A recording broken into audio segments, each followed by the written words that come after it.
Graças te rendemos, ó Pai, por mais essa oportunidade de, através desse encontro virtual, podermos conversar sobre a doutrina espírita. Espero encontrar a todos bem e que possamos juntos continuar na nossa jornada de aprendizado das palavras do nosso querido Mestre Jesus. O nosso estudo de hoje é do capítulo 24 de O Evangelho segundo o Espiritismo, não ponhais a candeia debaixo do alqueire. E são os itens de 13 a 16, a coragem da fé. E logo no item 13, Kardec coloca aqui para todos nós: aquele que me confessar e me reconhecer diante dos homens, eu também o reconhecerei e confessarei diante de meu Pai que está nos céus. E aquele que me renegar diante dos homens, também eu o renegarei diante de meu Pai que está nos céus. Isso se encontra em Mateus, capítulo 10, versículos 32 e 33. E logo a seguir, ele coloca para nós: se alguém se envergonhar de mim e das minhas palavras, o Filho do Homem também dele se envergonhará, quando vier na sua glória e na de seu Pai e dos santos anjos. Isso nós encontramos em Lucas, capítulo 9, versículo 26. Ora, Jesus está nos apresentando algo aqui muito interessante, né? E a gente indo lá atrás, bem lá atrás mesmo. Eu me lembro, né, quando se faziam enquetes, ou se faziam o censo, né? As pessoas, muitas das vezes, praticantes da doutrina espírita, eram capazes de dizer que eram católicas, né? Não afirmavam que eram espíritas, já lá naquela época, quando eu era bem garoto mesmo. Tá? Só com o tempo é que nós fomos firmando esse conceito e hoje já aparece em quase todas as pesquisas, sempre aparece a palavra espírita para complementar, né? Mas isso talvez se deva às confusões oriundas lá daquela época, né?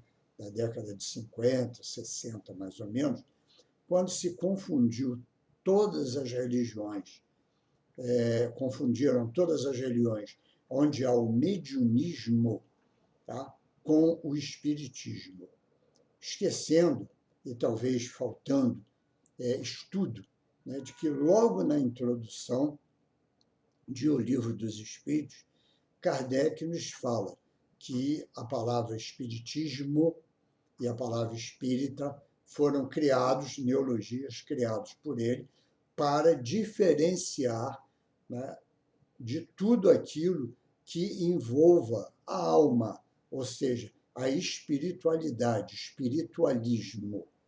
Essa a grande diferença, né? E mais ainda, né, quando ele nos fala que espírita é aquele que estuda, lê e professa a doutrina dos espíritos, que está toda ela encerrada ali em O Livro dos Espíritos. Ora, os nossos irmãos de outros credos religiosos, onde há a manifestação mediúnica, porque a mediunidade ela não pertence, ela não é de religião alguma, né? Pelo contrário, ela é um dom inerente a cada um de nós, independente de credo religioso. Então, ele deixa bem claro isso, que aquele que estuda a doutrina dos espíritos, que está em O Livro dos Espíritos. Infelizmente, os nossos companheiros de outros credos religiosos têm as manifestações mediúnicas e tudo, mas não têm o estudo da doutrina espírita. Então, essa a diferença em relação a toda a confusão que foi criada bem lá atrás, né? Então, muita gente, por causa disso, tá, se envergonhava de dizer que era espírita. E o que tem isso a ver com o nosso estudo de hoje? Muito. Nós não nos envergonhamos de dizer que seguimos o Cristo. Será? Será realmente que seguimos o Cristo? Esse aqui é o grande problema. Por quê? Porque achamos que, por estudar o Evangelho, ou por citar algumas das parábolas ou dos ensinamentos de Jesus, isso basta. Não, eu também já estou aprendendo uma série de coisas que Jesus nos ensinou. Ótimo. Mas é o suficiente? Não. Por que não é? Jesus, ele tem uma particularidade muito grande em relação a cada um de nós, em relação à sua doutrina. E qual era essa particularidade? Olhar para dentro de cada um de nós. Porque as grandes religiões daquela época eram todas elas ligadas às manifestações exteriores, aos comportamentos, muitas das vezes, comportamento social, comportamento de higiene, né, como nós vemos nos livros do Velho Testamento, em termos de alimentação e tudo mais. Mas era sempre uma vida externa. Jesus não, Jesus vem acrescentar a lei, que ele não modifica, mas ele vem acrescentar novas coisas para dentro de nós, e particularidades que muitas das vezes nós não prestamos atenção, que talvez quando fazemos ou quando negamos cada uma dessas coisas, nós estamos nos envergonhando ou estamos negando a Jesus. Parece incrível, mas é verdade. Vi um exemplo muito clássico disso, e talvez um dos mais utilizados, né? Lá no Sermão da Montanha, Jesus nos diz, né? Ouvistes o que foi dito aos antigos: não matarás. Eu, porém, em verdade vos digo, aquele que falar mal do seu irmão merecerá ser condenado. Ora, falar mal do nosso irmão é uma das coisas que praticamente todos nós fazemos todos os dias. Não, eu não falo mal do meu irmão. Fala. Quando você fala mal do político, quando você fala mal daquele que cometeu um crime violento, quando você fala mal do comportamento de determinadas pessoas aí nas mídias, você está falando mal do seu irmão, porque todos nós somos filhos de Deus, todos nós somos irmãos. Então, nós estamos falando mal. Nós estamos aí emitindo maus conceitos a respeito desses todos. Quando criticamos alguém por aquilo que ele está fazendo, quando é tirar de nós, talvez, um exercício de cidadania, vamos dizer assim, né? Criticar, não é. A maneira como nós fazemos isso é que é o problema. Porque se nós fazemos uma crítica de forma construtiva, ou seja, criticamos, mas mostramos uma solução, mostramos aonde está o erro, tudo bem. Mas o criticar pelo criticar é falar mal, pura e simplesmente. Pura e simplesmente. E, além do mais, outra coisa, quando nós vemos esses maus comportamentos todos, que proveito nós tiramos disso? Que lição nós tiramos disso? Qual o ensinamento que nós tiramos disso para aqueles que estão sob a nossa guarda? Ora, se ele comete um ilícito, se ele comete um erro, isso daí serve como exemplo para que nós reeduquemos aqueles espíritos sobre os quais nós temos algum tipo de influência. Essa é a forma de realmente nós valorizarmos, nós seguirmos a Jesus, nós não nos envergonharmos de Jesus. Porque ele nos diz, né? Aquele que falar mal do seu irmão merecerá ser condenado. Aquele que chamar o seu irmão de louco, tá? Aquele que disser raca para o seu irmão, tá? Tudo isso está lá. E raca era uma das piores ofensas, né? Porque se falava até cuspindo para o lado e tudo. Era considerado uma das coisas mais ofensivas. E quantas ofensas, quantas vezes nós ofendemos aos nossos semelhantes? Quantas vezes somos impetuosos? Quantas vezes somos intolerantes com os nossos semelhantes? Porque a intolerância, a falta de paciência com os nossos semelhantes, a nossa arrogância, a nossa prepotência, o nosso egoísmo, a nossa vaidade, né, os nossos preconceitos em cima dos irmãos, tá? Tudo isso é uma negação de Jesus. É uma negação de tudo aquilo que ele nos ensinou. Tá? Eis aqui o segundo mandamento: amarás ao teu próximo como a ti mesmo. Então, aí está contido todas as leis e os profetas. Então, vejam, tá, que ele é bem claro nisso. É amor que nós precisamos dar. É esse ensinamento que nós precisamos passar para os nossos semelhantes, para não termos do que nós nos envergonharmos, tá? E para que Jesus também não se envergonhe de nós. Estamos aprendendo, lentamente estamos aprendendo. Tá? Nós não podemos esquecer que nós estamos num trabalho de reeducação. Nós espíritos e nós espíritas estamos num trabalho de reeducação. Por quê? Porque durante milhares e milhares de anos nós convivemos com tudo isso.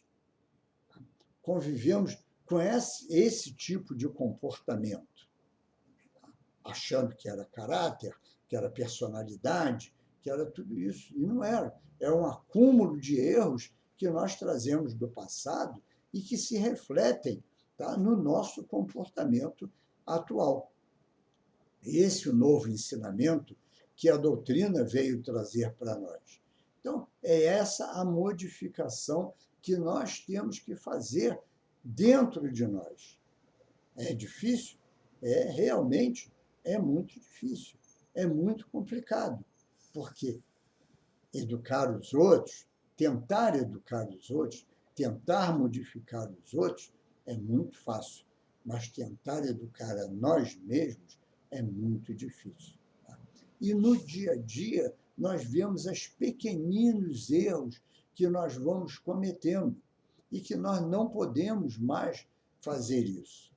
Falamos tanto, combatemos tanto a corrupção, né? E, no entanto, corrompemos, às vezes, os nossos próprios filhos. Já tive a oportunidade de falar sobre isso aqui uma vez e falo novamente. A partir do momento em que você oferece a ele alguma coisa em troca dele passar de ano, você vai para a Disney, você vai viajar, eu vou te dar um iPhone, um iPad, seja lá o que for, isso é corrupção. O instinto básico da corrupção é essa. Você me dê alguma coisa que eu te dou algo em troca, em que você leve vantagem. Então, isto é uma corrupção passada dentro da nossa própria casa. Se nós estamos dentro de um carro, avançamos um sinal, somos chamados a atenção pela autoridade policial e tentamos aquele famoso jeitinho brasileiro, isto é corrupção, isso é mau exemplo que nós estamos dando, estamos renegando os ensinamentos que nós teríamos que passar para o nosso próximo.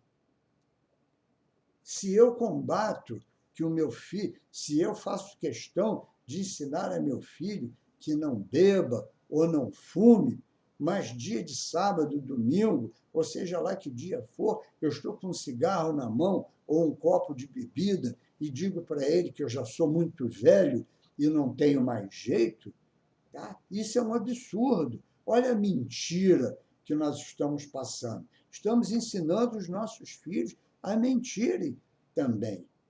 Então, nós estamos preocupados com grandes coisas, mas nós temos que olhar essa miudeza nossa do dia a dia, porque nada disso foi o que Jesus pregou para todos nós. Não é nada disso que a doutrina ensina a cada um de nós. E, no entanto, nós estamos deixando nos levar por todas essas coisas. Não corrigimos isso, esses pequenos maus exemplos que nós vamos dando.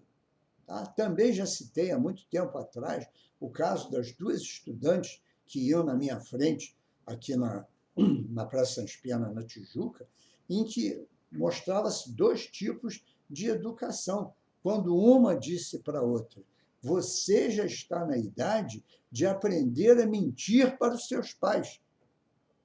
Ora, vejam só que absurdo, uma garota de 15, 16 anos estava passando para outra, que talvez estivesse negando fazer alguma coisa de errado, e a outra, por ter os exemplos errados dentro de casa, estava induzindo a colega a começar a cometer esse pequeno erro, tá? Que na realidade é um grande erro, que é a mentira. Então, nós temos que nos preocupar com tudo isso. Nós temos que preocupar hoje, modernamente, com essas notícias as mais absurdas que nós estamos recebendo. A partir do momento que eu vejo aquilo, ou acho engraçado, ou acho absurdo, ou qualquer coisa, mas mesmo assim eu passo para frente, tá? Olha a propagação de uma mentira. Se eu pego uma piada, uma charge, tá, em que envolva credo religioso, racismo, ou mesmo problemas ideológicos, ou problemas até de origem, né, companheiros de outros países e tudo, em situações embaraçosas, vexaminosas, ou até levadas ao ridículo, tá, eu estou propagando um preconceito quando eu falo isso. Quando eu faço piada sobre isso, sobre aquilo, sobre não sei o quê, isso é um preconceito velado. Nós temos que abolir tudo isso. Todos pensam que preconceito é quando eu externo uma ideia preconceituosa. Não, mas existe esse preconceito simples, na maneira de falar do dia a dia, ao qual nós estávamos acostumados, mas que temos que renovar, porque o mundo progride. Nós progredimos, então não podemos ficar parados no meio do caminho. Temos que evoluir, temos que tirar. Né? Hoje até acho muito interessante que essas reprises de novela, agora no final, eles colocam uma frase dizendo que esta obra reflete os usos e costumes da época em que foi feito. Então, tudo bem, nós temos que ver a época em que foi feito, mas hoje nós temos que nos modificar, nós temos que evoluir, nós temos que progredir. Cada um de nós somos espíritos em evolução. Cada um de nós está, neste momento, na posição que melhor lhe compete para a sua própria evolução. Então, se eu sou dessa raça ou daquela, se eu tenho esse comportamento ou aquele, tá? Não importa se eu tenho gênero A ou B, não importa. O que importa é saber que somos espíritos em evolução. E temos que trabalhar por isso. Temos que ajudar as pessoas em função exatamente disso. Melhor exemplo que nós podemos dar da doutrina, a melhor maneira de propagar a doutrina espírita é exemplificando. E nós temos que fazer essa exemplificação da doutrina através do nosso comportamento, através dos nossos ensinamentos. Não podemos, temos que tolir tudo isso em nossas vidas. temos que diminuir essa frequência toda desse tipo de coisa. Eu digo, é difícil? Realmente é muito difícil, porque é muito arraigado dentro de nós. Mas temos que estar vigilantes, temos que orar, porque não é nada disso que Jesus nos ensina. Voltando lá, ainda, né, no Sermão da Montanha, nós vamos ver ele dizendo, né, ouvistes o que foi dito aos antigos, não cometerás adultério. Eu, porém, em verdade vos digo, aquele que olhar com maus pensamentos, ora, quantas vezes nós olhamos para o nosso semelhante com maus pensamentos? E maus pensamentos aí, genérico, não é só em relação a adultério. Não. Quantas vezes criticamos mentalmente o nosso semelhante? Quantas vezes não emitimos uma palavra sequer, mas já pensamos, já emitimos uma vibração negativa. E aprendemos, dentro da doutrina, que a emissão de vibrações negativas através dos nossos pensamentos, elas vão, muitas das vezes, alimentar situações, cenas e espíritos que se comprazem com esse tipo de vibração. Temos que nos patrulhar. Pode parecer, às vezes, né, para muitos, meu Deus, então, o que eu vou fazer na minha vida? Não vou fazer mais nada? Não, tem muito o que fazer. Exatamente combater tudo isso. Não é difícil. E ninguém está exigindo perfeição da noite para o dia de cada um de nós. Vamos errar? Vamos. Mas temos que estar atentos para, quando errarmos, acordarmos o suficiente para ver. Errei. Não deveria ter errado, mas errei. Vamos procurar nos melhorar da próxima vez. E é assim que nós vamos evoluindo. É assim que nós vamos progredindo lentamente. E é isso que a doutrina e Jesus esperam de nós. A única maneira de nós não nos envergonharmos, tá, de Jesus é dessa forma. Tá? Se antigamente nos envergonhávamos por causa de credo religioso, de comportamento isso e aquilo, hoje não se justifica mais isso. Com todos esses ensinamentos que nós temos que abolir todos esses erros da nossa existência e da nossa volta. Temos que combater sistematicamente tudo isso.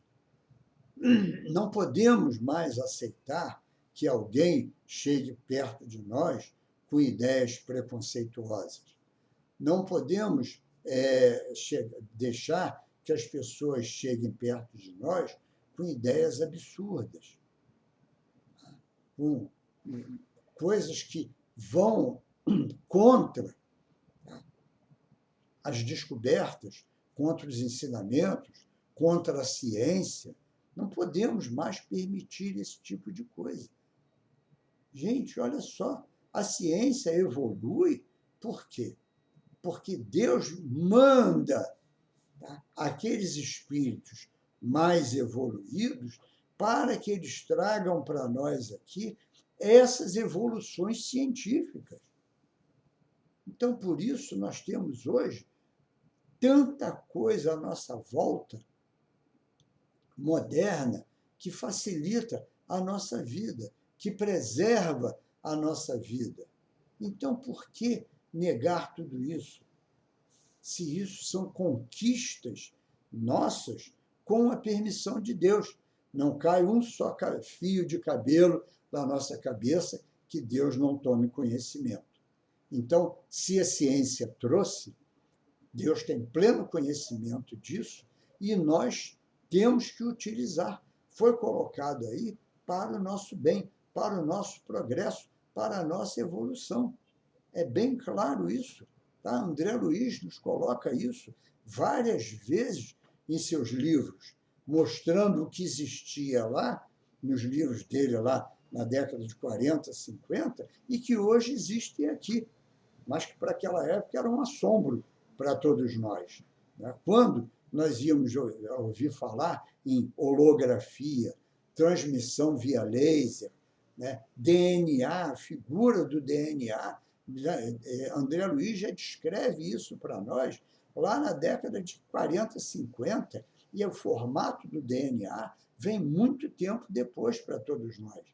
Tá? Mas olha como as coisas que existem lá são trazidas para nós. E olha a evolução que nós tivemos depois que começou a se mergulhar, aprofundar no estudo do DNA. Quanta coisa nova nós descobrimos. Quanto progresso nós tivemos aí depois disso tudo. Então, não podemos apoiar aqueles que não aceitam isso. Temos que refutar todas essas coisas, porque elas vêm exatamente pelo consentimento de Deus e em função da evolução da nossa humanidade, tá? Para ajudar no nosso progresso, para a preservação do nosso corpo, tá? Para que nós possamos ter mais tempo encarnados para, desse tempo maior, evoluirmos, progredirmos, resgatarmos erros que nós tivemos no nosso passado. Olha o encadeamento de coisas que nós temos à nossa volta. Então, não adianta. Se eu propago por ideias, se eu propago por palavras, tá? Eu estou negando a Jesus. Tá? E mais ainda, né? Quando ele diz, né? Ouvistes o que foi dito aos antigos: amarás ao teu próximo e odiarás ao teu inimigo. Eu, porém, vos digo: amai aqueles que vos perseguem. Amai aqueles que vos perseguem. Então, vejam o que ele está nos mostrando aí. Né? Vamos amar aqueles que estão nos fazendo mal. Vamos emitir uma palavra de carinho, de amizade, vamos emitir uma boa vibração para aqueles companheiros. É isso que nós temos que fazer. Ah, mas é muito difícil eu amar ao meu inimigo. Kardec até coloca isso para nós aqui, tá? No amar aos inimigos. Porque é uma questão de vibração, é uma questão de sintonia. Nós não temos sintonia com aquele inimigo, entre aspas, nosso. Né? Nós não temos ainda uma afinidade, mas podemos, tá, caminhar na direção do perdão, do esquecimento das ofensas, tá, do esquecimento do mal que ele nos fez, como? Orando para que aquele espírito saia daquele instinto de erro, de barbárie, de atraso em que ele ainda se encontra. Essa é a nossa contribuição, essa é nosso dever junto a todos esses companheiros, contribuir para isso, para que eles possam, através dessas vibrações, receberem um alívio que seja suficiente, muitas das vezes, para vislumbrarem o caminho do bem. Na Revista Espírita de 1862, no Dia de Finados, um espírito, numa mensagem de um espírito, ela nos diz o seguinte: espíritas, vós que entendeis, tá, a necessidade do sofrimento, orai. Orai muito por aquele que sofre. E quando fala sofre, aquele que causa o mal a alguém, ele sofre também. Ele sofre. Porque, na realidade, não é aquilo que ele queria fazer, mas ele não consegue ainda vencer as suas próprias paixões. Ele não consegue ainda vencer as suas próprias dificuldades. E esse espírito, ela nos dá um relato a respeito lá do cemitério, no dia de finados, né? E ela nos diz, se todos pudessem ver o sofrimento dos espíritos, o mais duro dos corações, tá, se derreteria. E aí ela vai citando, né, aqueles espíritos embrutecidos que ainda não têm noção, tá, do caminho do bem. Sofrem porque estão presos ainda à ignorância, à brutalidade, aquilo tudo ali. Tá? São cercados em seu ambiente por espíritos do mesmo teor, do mesmo tipo de vibração, que muitas das vezes até os escravizam. Existem aqueles espíritos que desencarnaram e conseguiram vislumbrar o erro cometido. Começaram a enxergar esse erro cometido. Mas, mesmo assim, o seu índice de adiantamento é tão pequeno que ele ainda não consegue entender a necessidade do arrependimento. Existem também aqueles que já passaram desse estágio e se arrependeram. E sofrem. Tá? Sofrem por quê? Porque o arrependimento, muitas das vezes, ele é amargo dentro de nós. Sempre é amargo. Ele dói, porque você vê o erro cometido, mas não vislumbra, muitas das vezes, a oportunidade, tá, de resgatar aquele erro, de recomeçar, de remendar, tá, de reaver uma situação. Você ainda não tem essa condição, então você sofre por causa disso.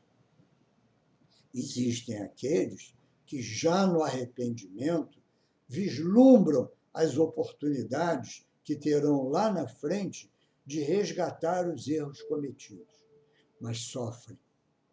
Sofrem com medo de voltarem a falir. Sofrem com medo de voltar a errar novamente. Então, aquele medo é o que leva, muitas das vezes, muitos espíritos ao quê?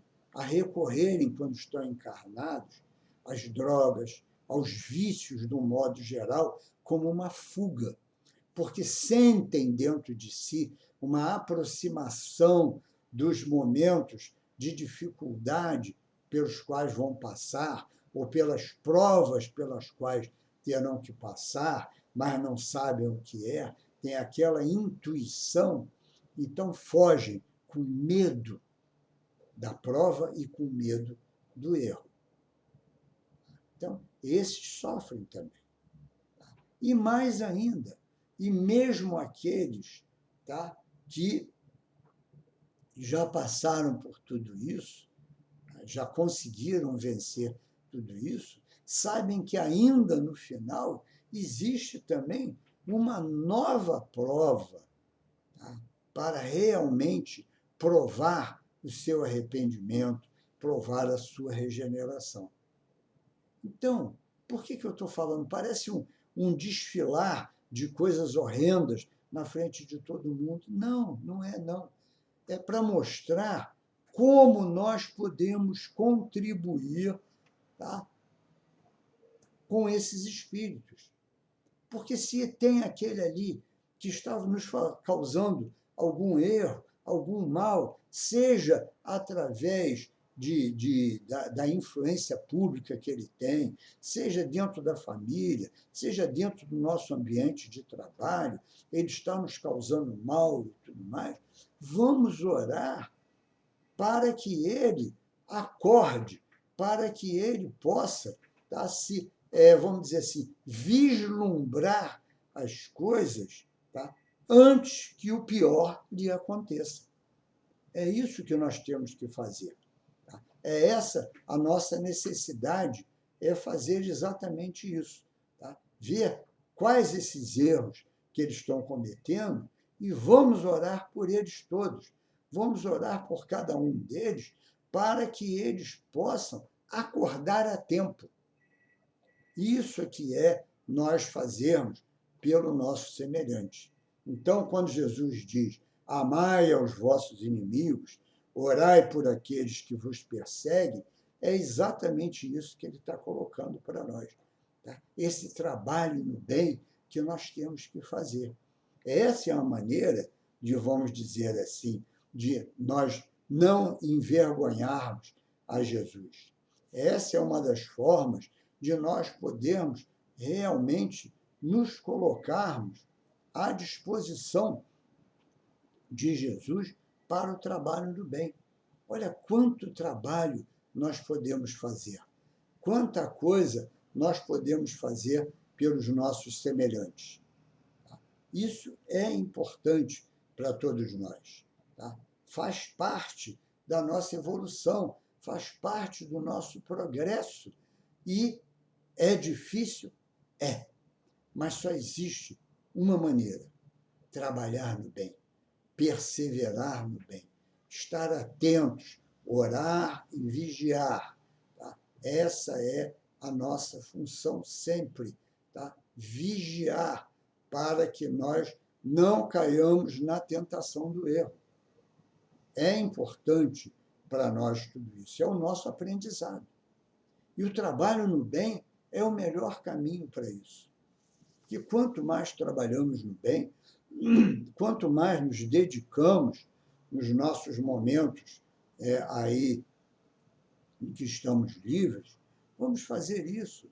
Vamos elevar o pensamento a Deus, né, e agradecer as oportunidades que se apresentam à nossa frente. Vamos agradecer a Deus por podermos estar aí, tá, encarnados diante de situações em que possa ser contado com a nossa ajuda, com o nosso amparo, com o nosso carinho, com a nossa proteção, com a nossa palavra amiga, com a nossa presença nos momentos de dificuldade. Isso que nós devemos fazer. Tá? É esse o nosso trabalho sempre, que nós temos que fazer conosco mesmo, o tempo todo.